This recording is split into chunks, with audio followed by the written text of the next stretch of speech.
Praise the lord. Good morning. ప్రభువైన యేసుక్రీస్తు వారి నామమున మీ అందరికీ కూడా ఉదయకాల శుభములను తెలియచేస్తున్నాను. అందరూ బాగున్నారా? దేవుని కృప మీ మీద నిలిచి ఉండును గాక. నా ప్రియమైన దేవుని బిడ్డలారా, యేసుతో అనుదిన ఆత్మీయ ప్రయాణం నాతో పాటు కొనసాగిస్తున్నటువంటి నా ఆత్మీయమైన సహోదరి సహోదరులందరికీ కూడా ప్రభు పేరట శుభములను తెలియచేస్తూ ఉన్నాను. ఈ ఉదయకాల సమయము దేవుని మాటలో మనలను ఆదరిస్తుండగా దేవుని స్తోత్రాలు చెల్లిద్దాం, దేవుణ్ణి స్తుతిద్దాం. హల్లెలూయా.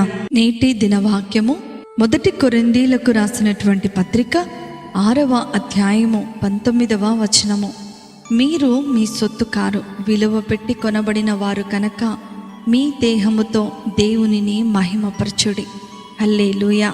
నా ప్రియమైనటువంటి దేవుని బిడలారా, ఈ ఉదయకాల సమయంలో మనము మన సొత్తు కాదు.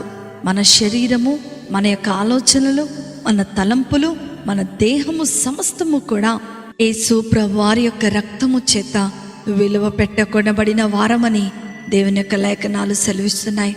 అలాంటి ఈ దేహంతో మనము దేవునిని మహిమపరిచే వారముగా ఉండాలి. కానీ ఈ లోకంలో గనక మనము గమనించినట్లయితే ఉదయము నిద్ర లేచిన దగ్గర నుండి పడుకోబోయే వరకు కూడా ప్రతి ఒక్కరు కూడా ఆలోచించేది వారి గురించి మాత్రమే. వారి జీవితాన్ని ఎలా తీర్చిదిద్దుకోవాలో, వారి జీవితాన్ని ఎలా అందముగా మలుచుకోవాలో అన్న ప్రణాళికలు వేసుకోవడంతోనే వారి రోజులన్నీ కూడా గడిచిపోతూ ఉంటాయి. ఒక్క రోజన్నా కూడా మనలను సృష్టించినటువంటి సృష్టికర్తను కానీ, మనము ఈ లోకానికి వచ్చినటువంటి ఉద్దేశం గురించి కానీ మనం ఎన్నటన్నిటికీ ఆలోచించము. సుఖవంతమైన జీవితము జీవించటానికి అవసరమైనవన్నీ కూడా సమకూర్చుకోవడానికి సమయమంతా కూడా కేటాయిస్తూ ఉంటాం. నా ప్రియమైన దేవుని బిడ్డ, దేవుడు దయచేసిన ఆత్మ మన శరీరంలో ఉన్నంత వరకే మన శరీరానికి విలువ. ఈ శరీరముతో మనం చేసేటువంటి పనుల వలనే మనము పరలోకానికి వెళ్ళాలా లేక నరకానికి వెళ్ళాలా అని నిర్ణయించబడుతూ ఉంది. ఆదాము చేసిన పాపము వలన వచ్చినటువంటి మరణము మనలను నరకపాత్రులుగా చేసింది.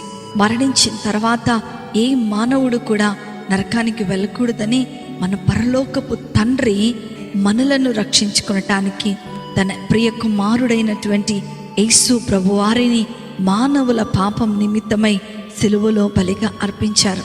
అయితే మానవులు ఇది గ్రహించకుండా తమ జీవితాలను ఇంకా ఆ పాపపు దాస్యత్వములోనే ఉంచుతూ యేసు ప్రభువారు సిలువలో కార్చిన రక్తాన్ని వృధాగా చేస్తూ ఉన్నారు.